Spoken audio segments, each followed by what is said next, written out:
experienced preacher. He must have been an experienced preacher because it says in this particular verse, I do not have time to tell about. I have no more time to tell about. Imagine mentioning all those names right in chapter 11 from verse 1 until verse 32. That's why he said, I don't have time to tell about. Or even the book or the Bible, the Message, try to paraphrase it this way. I could go on and on, but I've run out of time. You know, in my early years as a young preacher, I usually prepared a routine sermons or other sermons for like 4 or 5 sermons, just in case my sermon will be a little shorter. I got to be prepared, some in a piece of paper or maybe in my head, because it might be like just 10 minutes or 18 minutes or 20 minutes. So, and during that time, no one ever told me that preachers generally don't get fired for preaching short sermons. But today it has gotten the way around. So I would like to bring such with me, you know, this particular book, the book of Hebrews, and this particular verse. Now, to me, Hebrews 11:32 is like a preacher at 11 or 12:10 right now. And I know I want to finish it by 12:15 or 12:20. And it's just fortunate that our bulletin says our worship service ends at 12:30. So I have this a little bit of time. So all of us preachers always know the feeling, the sinking feeling, especially if you have a sermon that has 7 points and you are on point number 4, and with this time that is allotted, you become so frustrated. And so you have to either keep top of the time right there on the wall and make sure you don't have a bumpy landing. So like all speakers, the author of Hebrews, we are told, could read the clock on the wall, knowing that he had plenty of materials to say, and he truly did something very special in this particular chapter. So he decided that having already made his point, he didn't need to elaborate. That's why he said, I want to land now, so I have to say this. I don't have enough time to tell about Gideon, Barak, Samson, and Jephthah. Now, this particular verse mentions 4 names, and I titled it there as Weaklings or crackpots. From the period of the Judges, you have David, okay, you have Samuel, and then there's a group simply called the prophets, according to this particular verse, a conglomeration of prophets that includes from Elijah to the prophet of Malachi in the Old Testament. Now, David and Samuel, of course, we can certainly understand because they stand head and shoulders above their contemporaries, as well as men who walk by faith, who walked in the living God. But who are these others? This is the question. Who are these 4? Who are these others? How did he pick them out? How did the author of Hebrews pick these 4 men out of a lot of them in the Old Testament? He names 4 men from the period of the Judges. The period of the Judges was quite a wild era because that was the time when there was no king. From the prophet, and then there was a transition before they have a king. So they were governed by judges. So it was a wild era in Israel's history when everyone did what was right in his own eyes, according to Judges 21 verse 25. Now here's what we know about these 4 men that Hebrews mentioned in verse 32. It says right there, Gideon defeated the Midianites. You have the text right there. But Gideon defeated the Midianites. Barak, not the president, of course, defeated the Canaanites. Samson defeated the Philistines. Jephthah defeated the Ammonites. These four men are mentioned only here in the New Testament. Now, these are names in the Old Testament, but they are mentioned here only in the New Testament. That fact ought to make us pay attention. Why, of all people, during their time, these four names are here in the New Testament? Now, we also need to know that each of these four men had significant character flaws. They have failures in their character. They had weaknesses in their character. We have to be aware of that too. There is no plaster saints here. These are real men. These are flesh and blood heroes whom God considered, honored in spite of their flaws, in spite of their weaknesses. Their faith was like ours. What was their faith all about? Their faith was like mingled with fear. Their faith was soiled with unbelief and doubt, just like some of us. Their faith was spotted with compromise and troubled by human reasoning. And yet, it was through faith, imperfect, badly flawed, but faith nonetheless. God, according to this particular experience, knew all about their faith, but He also knew about their faults, but He honored their faith anyway. Now hold on to that word, anyway. Hold on to that word. We'll come back to it before we end the sermon. Now first, we'll deal with the first guy. His name is Gideon. You know who Gideon was? Gideon was fearful. Gideon was fearful. I do not have time to tell about Gideon. Now let's travel back some 3,000 years to meet a man named Gideon. The angel of the Lord came to him one day and said, "The Lord is with you, mighty warrior." That was the word of the angel. Judges 6, verse 12. Now this is surprising. This word is surprising because it was in the midst of the Midianites' oppression of Israel. You know, the Midianites were a vast army from the east who invaded Israel riding on their camels. And we are told that these Midianites came each year during the harvest time. Just as the Israelites were just harvesting their crops, these Midianites will plunder the land, get their camels right out of their town, and then stay away until the next harvest. Then they would come back and do it all over again and again. You see how Israel was oppressed by this group of people, Midianites? So when you look at Gideon's life, you don't see a man of great faith.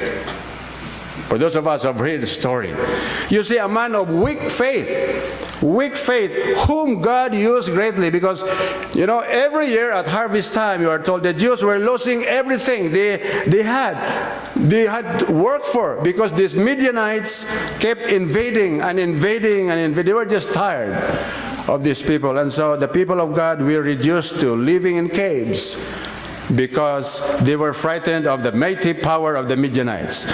So in response to this crisis, what happened? God tapped Gideon on the shoulder and said, "I am going to use you to deliver my people." You know, the angel of the Lord is very clear on that point. It was the angel. "Gideon, you're the man who will deliver my people." Now, he repeats it 2 or 3 more times in Judges verse 6. And you know what was the answer of Gideon in verse of that particular chapter? Gideon says, "Who? Me? Oh man, you might be kidding. Not me." The angel said, "Yes, you. You've got to be the man." Gideon said, "No, you've got it wrong. I'm not the man. I don't." But the angel said, "No, you're the man, Gideon." All is now set for the showdown between the men of Israel invading Midianites. Now the men are gathered. We are told in the story, the enemy is approaching. All is ready for the great battle. Everyone that is right there, except Gideon. He's still not sure if he's the right man to lead Israel. Why? Because he is fearful. At that point, Gideon asked God to give him a sign, an unmistakable proof that he really had called him to lead Israel. He wants proof. God, Jehovah, I want proof that I am the man who will lead Israel against Midianites. In fact, Gideon named a sign. He even named the sign. And the sign was that if he put out a fleece, and God asked to make the fleece. The fleece is a sort of a woolen, or when after you shear the sheep's coat, that's the fleece. They make that fleece, and they said, God, here is this fleece. Now make this fleece wet, and the ground around it dry. That's the sign that he asked. When God did that, Gideon wasn't surprised. But it was not enough for Gideon to believe. And so he asked it to do in the reverse, making the ground wet this time and the fleece dry. You find the record in Judges 6:36-40. Only then, we are told, did God or did Gideon finally believe that what the Lord had told him in the beginning. That was the sign. Now, remember, it was not a sin to ask God for a fleece, but it was a sign of his weak faith, because he already knew what God wanted him to do. That was the angel sent from heaven. He was already told what to do, and he was assured of the promise, but yet he was still asking of a sign. I remember a classmate in Mountain View College who was courting this lady. I told the lady, I told God, if she is really the one, and if I visit her tonight, give me a sign. What will be the sign? If it will not rain, then she's the one. But if it will rain, then she might be the one. What happened during that night? There was no rain. There was only thunder. And then he concluded, God must be angry because I'm asking him a sign. And so, you have it here. If you make that a habit in your life, it is a sign of weak faith in your life. When you look at Gideon's life, you don't see a man of great faith. You see a man of weak faith, whom God used greatly. Now, if you turn to Judges verse 7, you can see, or Judges chapter 7, you can see that God used Gideon. He had only 300 men. After all those thousands that gathered, it was reduced to just merely 300 men to spring a nighttime surprise attack on the unsuspecting Midianites. We are told he used a classic military ruse, in other words, deception, a tactic to make them think that his army was so much larger than the army of the Midianites. Now, the Midianites, we are told, they were just like locusts right there in the valley.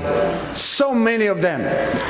But we are told Gideon, under the direction of God, used only 300 men to spring a nighttime surprise attack on these unsuspecting Midianites. What did he do? They had to do something unusual because the enemy forces were thick as locusts. So many, thousands of them, right there in the valley. And so he divided his 300 men, 100 on that side, 100 on the other side, and on the other side 300 in all. And they surrounded and spread them around the vast Midianite army. And at the appointed hour, the men began to shout, blow their trumpets, wave those torches in complete darkness. And what happened? The Midianites just fled in total confusion, leading to a complete wipeout of the enemy and a total victory of Gideon's men. Turns out that Gideon made a fine military leader once he got past his fear. As long as he thought he couldn't do it, he was right. Lord, I cannot do it. I belong to the list of the tribe of Manasseh. I cannot do it. But once faith replaced fear, he won a mighty victory for the Lord. The second one, Barak or Barak. He was very timid. I do not have enough time to tell about Barak. Whenever you mention Barak's name, you must add another name. If you see this name, you must add another name. No, not Michelle, but Deborah. You know Deborah? The only female judge in Israel? It's not just Barak. It's Deborah and Barak. Who was Deborah? She's not his wife. Of course, she's not. Deborah was the only female judge of Israel. The spiritual life of Israel had fallen so low during this time that the nation was now being led by a woman. It's now being led by a woman. This is no knock on Deborah because she is clearly brave. She is decisive. She is bold. She judged Israel because none of the men would step up and do the job. So after 20 years of humiliating oppression at the hands of the Canaanites this time, God raised up this prophetess to represent him to the people.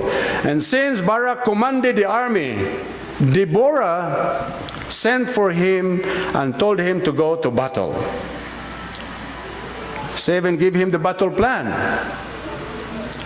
She sent for Barak, son of Abinoam from Kadesh in Naphtali, and said to him, "The Lord, the God of Israel, commands you, go take with you 10,000 men of Naphtali and Zebulun, and lead the way to Mount Tabor. I will lure Sisera, the commander of Jabin's army, with his chariots and his troops to the Kishon River, and give him into your hands." That's found in Judges chapter 4, 6, and 7. On one hand, this is very simple. God gave the battle plan to Deborah, who gave it to Barak. All he has to do is just to rally the troops, go into battle, and win the victory. You have Deborah right there anyway. But check out this timid response. You know the timid response of Barak? Verse 8 of Judges 4. Barak said to her, "If you go with me, I will go. But if you don't go with me, I won't go." Malambot, di ba? But he was the commander, but he was very timid. It's a man's job to saddle up and face the enemy. Now, excuse me for saying this, but that's just pathetic. It's a man's job to saddle up and face the enemy. Being a man means having courage in the face of great danger. But Barak won't even go to battle unless Deborah goes with him.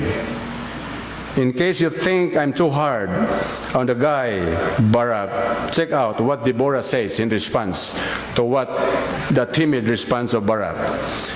Barak said, "If you go with me, I will go. But if you don't go with me, I will not go." Deborah said, "Very well, I will go with you.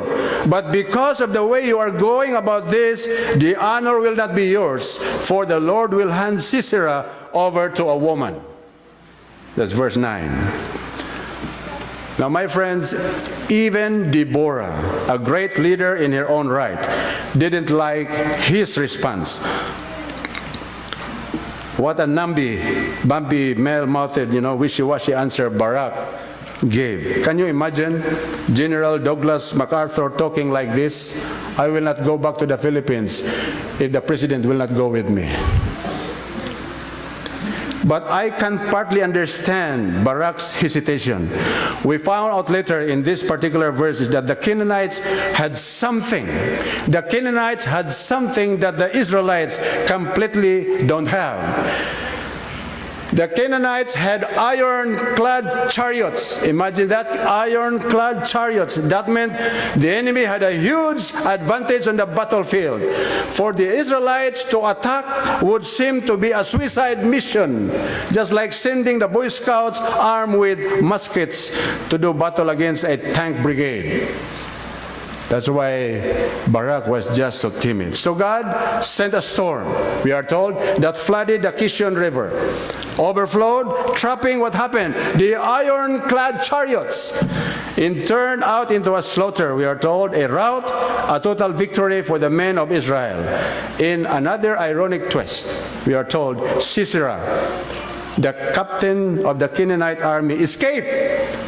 He escaped only to be tricked, trapped, and nailed to the ground by a woman named Jael, who drove a tent peg. You know this peg that we use for our tents during camping? It was a little longer peg. Jael drove a tent peg through his temple.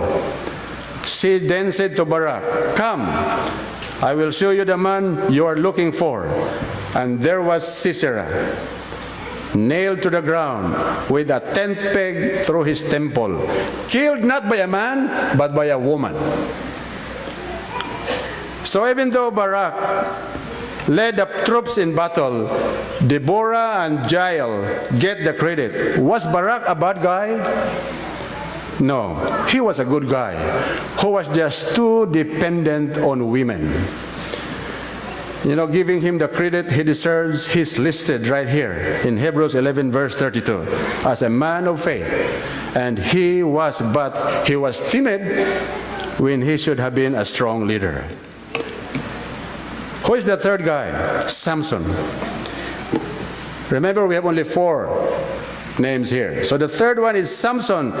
He was out of control. I do not have enough time to tell about Samson either. So most of us know the general outlines of Samson's story. We know that he defeated the Philistines. So the enemy this time are the Philistines.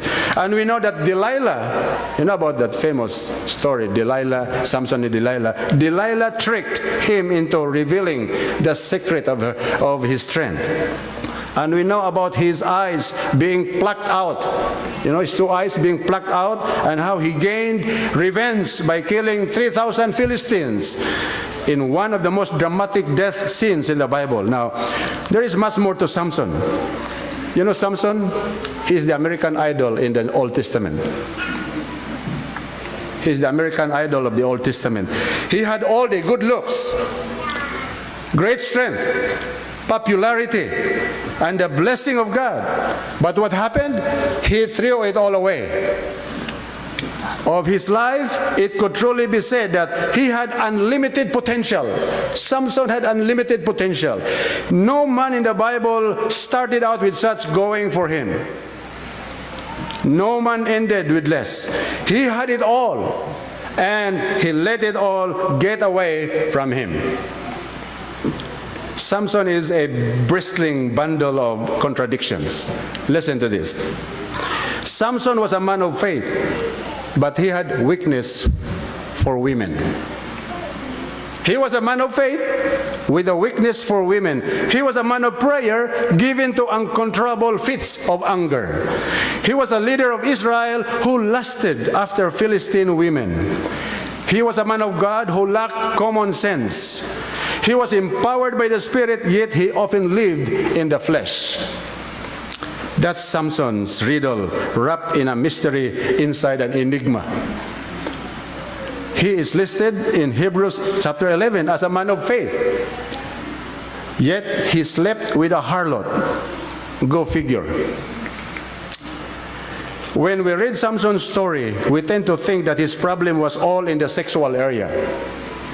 Actually, his problem is not in the sexual area, but not at all. His most basic problem, we are told, was that he never learned how to control his emotions. And there are some of us just like that. We cannot control our emotions. Emotions of anger, emotions of depression, sometimes emotion of laughter. There are some of us who cannot control our laughter. Because I read of somebody who said that, what was the cause of his death or her death? She just laughed and laughed and she died. Uncontrollable emotion. So when we read Samson's story, we tend to think that his problem was about in this area, sexual area, but actually he never learned how to control his emotion. First, he is filled with lust, and then he is filled with anger. Then he's full of lust again. And then anger again. And there's lust and anger, lust and anger. He's riding an emotional roller coaster from the peak to the valley, and around every corner. And then he does it all over again and again. One moment, he's worshiping God. The next, he's flirting with Philistine women. On one occasion, he leads the army of Israel to a stunning military victory by the power of the Holy Spirit. Later, he slept with a Philistine prostitute. And not long after that, he meets Delilah, who tricks him into revealing the secret of his power, which leads to his imprisonment and death because of uncontrollable emotions. Samson never learned to control his emotions, and so they controlled him completely. You know, in Proverbs 16:32, it says, "Better a patient man than a warrior, a man who controls his temper than one who takes a city." In his days, Samson had taken more than one city, but he never learned to control his temper. He never learned how to rule his spirit. He never knew the first thing about self-control. In the end, his runaway emotions ran away with him. Samson's zigzag life teaches us that it is very possible to be empowered by the Holy Spirit to do great things, and yet not to have your life yielded to the full control of the Holy Spirit.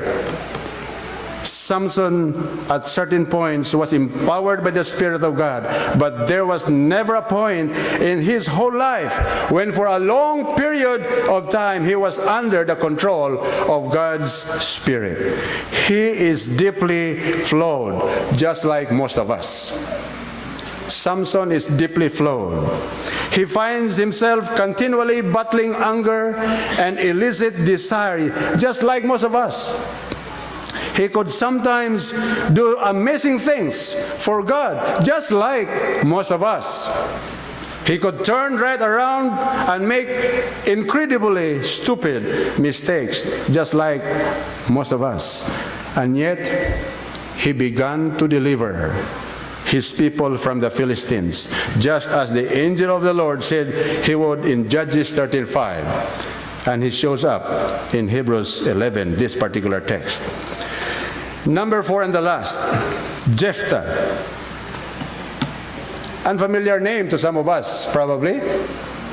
But Jephthah was foolish. You know, the first verse of Judges 11 tells you the essentials about Jephthah. Jephthah the Gileadite was a mighty warrior.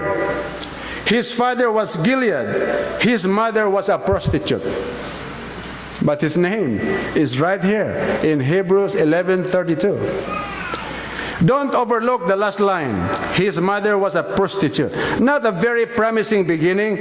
Maybe that's part of why he was such a great warrior. And I'm sure you know about his past. And many people held it against him. Things like that drive a man to prove himself over and over again because he's a bastard, let alone a son of a prostitute. Now, when he grew up, his own family turned against him, so he ran away. And because he ran away, he gathered a group of thugs. He formed a gang who joined him, and that's Jephthah, a man of a bad background who becomes an Old Testament gang leader. When the Ammonites attacked the men of Israel, we are told, ask Jephthah, Jephthah, come home, come back home and lead us to battle against these enemies of ours. You are the best warrior among us. Now, after some negotiation, we are told he accepted their offer. Then he began to negotiate with the Ammonites, reminding them that they had no quarrel with the Israelites. But what happened? It didn't work. It didn't work. The Bible says that the Spirit of the Lord came upon him as he prepared to go into battle. At that moment, he made a foolish mistake. He was all set for battle with all his soldiers. And just before he proceeded to go to battle, he made a foolish mistake that would haunt him forever and ever. And is the one fact we remember about him today. He vowed, this was his mistake, he vowed that if the Lord would help him win the battle, he would offer the Lord a burnt offering of the first thing that came through the doors of his house when he returned home from fighting the Ammonites. Lord, help me win this battle. And when I win this battle, the first thing that meets me right at the front of my house when I get home, I will offer it as a sacrifice. And so, no doubt, he expected the first thing to be an animal of some sort, but to his shock and dismay, it turned out to be his daughter. His only child, coming out to welcome him home. Jephthah was distraught. He was so distraught, he ripped his clothes and said, I made an oath to the Lord and cannot break it. And so, according to the story, for 2 months, his virgin daughter spent time in the hills with her friends. And at the end of the 2 months, he did to her as he had vowed. She died a virgin. Though this is much debated, we are told, I take it that he actually offered his daughter as a burnt offering to the Lord. A heathen practice, strictly forbidden by God. Others believe he offered her to the Lord in a life of perpetual virginity. Either way, it was a rash and foolish vow. That's why, my friends, never make a rash or foolish vow. In your uncontrollable emotions, do not make any assurance or a vow or an oath before God. Just like Jephthah. And it came on the heels of a vast victory after the Ammonites. The vow was unnecessary. The vow was dangerous. These were depraved times, and the moral situation had sunk so low. So low, and I think it is likely that Jephthah actually, we are told, sacrificed his daughter. So here we have the hardest case of all. A gang leader for God, the son of a prostitute who made a rash vow, wins a mighty victory, apparently sacrifices his own daughter, and shows up in verse 11 or 32 of Hebrews 11. It's hard to get your mind around all that. Unbelievable. But his name is right here in 11:32 of Hebrews. So what are we to think about these 4 flawed heroes? What are we? Why are we bringing this today before us? Gideon, who was afraid to answer God's call. Barak, who was so timid that he needed a woman to tell him what to do. Samson, who couldn't control his emotions. Jephthah, who made a foolish vow. These are seriously flawed men, yet they made the book. If there is room for them, there is room for you and me. There is room for you and me. Down deep, they were men of faith who believed in God and were willing to act on what they believed. These very significant faults cannot be overlooked, but those faults cannot do not keep them out of the Hall of Fame, of course, in Hebrews 11. Why would God use men like this? Why would God use men like this? You know, God uses flawed people to demonstrate His grace so that when the victory is won, He alone gets the credit. He alone gets the glory. Paul said the same thing in 2 Corinthians 4 verse 7 in the New or the HCSB version. Now we have this treasure in clay jars, so that this extraordinary power may be from God and not from us. That is one of the reasons why God uses ordinary people. Flawed people, people with weaknesses, people with transgressions, people who have a very different background or past. That's all we are, just clay pots. We are just mere weaklings, ordinary clay pots, ordinary kitchenware, clay pots that are easily broken and often breakable. We are not expensive chinawares that you buy in some high-dollar store in Los Angeles. No. We are just ordinary Walmart kitchenware, useful but not expensive. We're all cracked, cheap in various places, yet God, in His grace, uses us in a way. He uses ordinary people, my friend. So hang on to the Word. Hang on to the Word anyway. Gideon was fearful, but God used him in a way. Barak was timid, but God used him in a way. Samson did a lot of dumb stuff, but God used him in a way. Jephthah made a terrible mistake, but God used him in a way. Finally, it came down to this. Either we believe in the redeeming grace of God or we don't. If we do, then we won't be surprised that God includes these 4 flawed heroes in the Hall of Fame.